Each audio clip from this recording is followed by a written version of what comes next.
Hello hello নমস্কার। মালতীবালা বালিকা বিদ্যালয়, কবি জয় গোস্বামী। বেণীমাধব, বেণীমাধব, তোমার বাড়ি যাব। বেণীমাধব, তুমি কি আর আমার কথা ভাবো? বেণীমাধব, মোহনবাসী তমাল তরুমূলে বাজিয়েছিলে। আমি তখন মালতী স্কুলে ডেস্কে বসে অঙ্ক করি। ছোট্ট ক্লাস ঘর, বাইরে দিদিমণির পাশে দিদিমণির বর। আমি তখন নবম শ্রেণী, আমি তখন শাড়ি। আলাপ হলো বেণীমাধব, সুলেখাদের বাড়ি।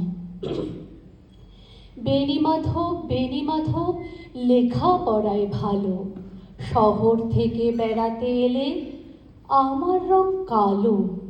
তোমায় দেখে এক দৌড়ে পালিয়ে গেছি ঘরে।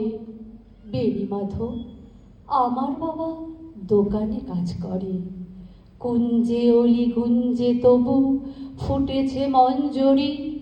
সন্ধেবেলা পড়তে বসে অঙ্কে ভুল করি। আমি তখন নবম শ্রেণী, আমি তখন 16। ব্রিজের ধারে বেণীমাধব লুকিয়ে দেখা হলো। বেণীমাধব, বেণীমাধব, এত দিনের পরে সত্যি বলো, সেসব কথা এখনো মনে পড়ে? সেসব কথা বলেছ তুমি তোমার প্রেমিকাকে?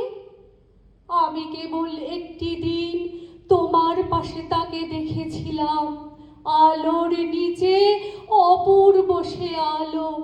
স্বীকার করি দুজনকেই মানিয়েছিল ভালো। জুড়িয়ে দিল চোখ আমার, ফুরিয়ে দিল চোখ। বাড়িতে এসে বলেছিলাম ওদের ভালো হোক।